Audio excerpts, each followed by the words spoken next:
오늘도 말씀과 기도로 이 자리에 오신 분들을 환영합니다. 8월 26일 야고보서 4장 1절로부터 10절 말씀. 하나님을 사랑하고 가까이 하라. 지금부터 본문을 읽겠습니다. 야고보서 4장. 너희 중에 싸움이 어디로부터 다툼이 어디로부터 나느냐? 너희 지체 중에서 싸우는 정욕으로부터 나는 것이 아니냐? 너희는 욕심을 내어도 얻지 못하여 살인하며 시기하여도 능히 취하지 못함으로 다투고 싸우는도다. 너희가 얻지 못함은 구하지 아니하기 때문이요 구하여도 받지 못함은 정욕으로 쓰려고 잘못 구하기 때문이라. 가늠한 여인들아, 세상과 벗된 것이 하나님과 원수됨을 알지 못하느냐? 그런즉 누구든지 세상과 벗이 되고자 하는 자는 스스로 하나님과 원수되는 것이니라. 너희는 하나님이 우리 속에 거하게 하신 성령이 시기하기까지 사모한다 하신 말씀을 헛된 줄로 생각하느냐? 그러나 더 큰 은혜를 주시나니 그러므로 일렀으되 하나님이 교만한 자를 물리치시고 겸손한 자에게 은혜를 주신다 하였느니라. 그런즉 너희는 하나님께 복종할지어다. 마귀를 대적하라. 그리하면 너희를 피하리라. 하나님을 가까이 하라. 그리하면 너희를 가까이 하시리라. 죄인들아, 손을 깨끗이 하라. 두 마음을 품은 자들아, 마음을 성결하게 하라. 슬퍼하며 애통하며 울지어다. 너희 웃음을 애통으로, 너희 즐거움을 근심으로 바꿀지어다. 주 앞에서 낮추라. 그리하면 주께서 너희를 높이시리라. 본문 해석입니다. 오늘 본문은 야고보가 교회 안에 있는 갈등과 다툼이 있음을 인정하면서 본문 말씀을 시작하지요. 1절 말씀에 너희 중에 싸움이 어디로부터 나느냐 하는 질문으로 시작되지요. 이것은 야고보서가 처음부터 강조하고 집중하는 핵심이 됩니다. 먼저 야고보서가 흩어진 12지파에게 편지를 보내었다 하는 내용 살펴보았습니다. 이 말은 이미 초대교회 안의 성도들에게 믿음이 있지만 세상 속에 흩어져 사는 동안에 세상적 가치관, 욕망이 함께 교회 안으로 들어와 있음을 말씀하는 것으로 출발했기 때문이지요. 3장에서 우리는 지혜의 두 가지 길이 있음을 보았습니다. 위로부터 난 지혜가 있었고 땅의 지혜가 있었습니다. 그리고 사람들은 이 두 지혜 사이에서 갈등이 있던 것이지요. 4장은 바로 이것이 싸움의 원인이 되었다라고 말씀하므로 단순히 갈등이나 인간관계의 문제가 아니라 세상적 지혜를 따르는 사람들의 영적 불순종이 싸움을 낳았다 하는 가르침을 전하고 있는 것입니다. 표면적으로는 다양한 이유가 있어 보입니다만 오늘 본문은 철저하게 바로 그 싸움의 뿌리가 우리 안에 있는 정욕이다, 이 사실을 말씀하고 있는 것이지요. 본문을 살펴보겠습니다. 첫 번째 문단은 1절로부터 5절입니다. 세상의 벗됨은 하나님과 원수됨. 야고보는 싸움과 다툼이 우리 안에서 싸우는 정욕 때문에 시작되었다라고 1절에서부터 밝힙니다. 정욕이란 단순한 육체적인 욕망을 말하는 것이 아닙니다. 하나님보다 더 원하는 것이 있다면 그것은 정욕이 되지요. 그릇된 욕망은 하나님과 사람의 관계를 깨트리는 무서운 병이 됩니다.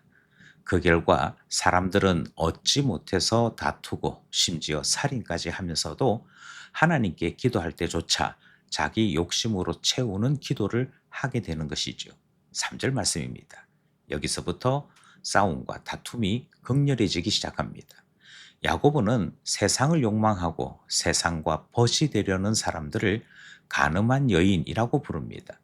그만큼 세상을 향한 욕심은 무서운 신앙의 병이 되는데 특별히 4절에서 세상과 벗되는 것이 하나님과 원수되는 일이라고까지 말씀하는 것 듣게 됩니다. 모든 갈등의 뿌리는 외부 환경이나 사람들에게 있는 것 같습니다만 사실은 내 마음 안에 있는 정욕, 욕심 때문이라 말씀하시는 내용을 듣는 것이지요. 우리 안에 계신 성령님께서 시기하기까지 우리를 사모하신다 하는 말씀이 있습니다. 우리 또한 하나님만을 사랑해서 하나님을 우리의 전부로 삼고 살아가는 신자 되어야 하지 않겠습니까? 여기까지 첫 번째 문단 말씀이었습니다. 둘째 문단은 6절로부터 10절입니다. 겸손한 자에게 은혜를 주시는 하나님.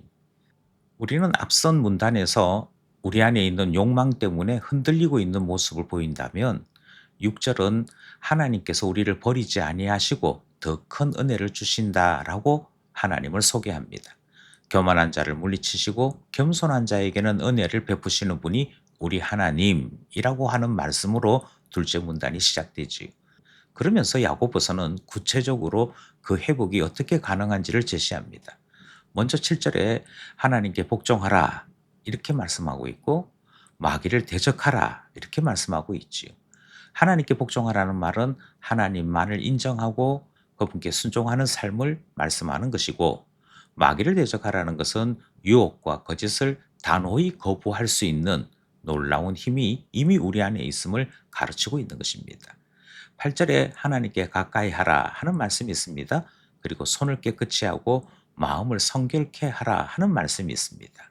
9절에서는 애통하고 통곡하라 하므로 죄를 가볍게 여기지 않고 회개하는 자 되어야 할 것을 교훈하는 것이고요. 10절에서는 주 앞에서 낮추라 말씀하심으로 우리 안에 있는 욕망으로 말미암아 하나님보다 앞섰던 모든 것을 스스로 낮춰야 할 것 가르치고 있습니다. 마귀가 좋아하는 것이 있습니다. 그것은 두 마음입니다. 한편으로는 하나님을 높이면서 한편으로는 재물이나 자기 자신에 대한 사랑이 더 높다고 한다면 이런 사람이 두 마음을 가진 사람이지요. 근데 마귀는 이런 사람을 유혹해서 넘어뜨리기를 너무도 잘하는 존재입니다.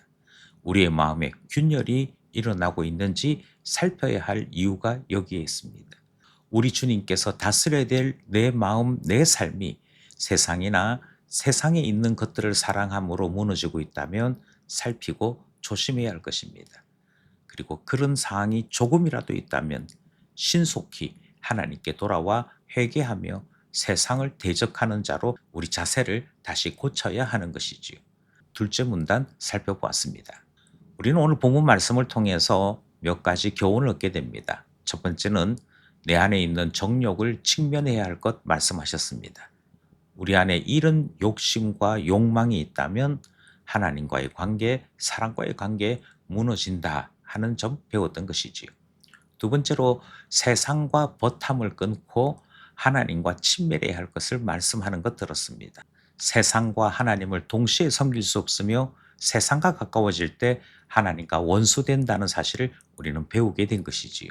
그리고 마지막으로 겸손히 회개할 때, 그래서 하나님께로 향하게 될 때 하나님께서 더 큰 은혜 주신다 하는 사실을 배우게 되었습니다.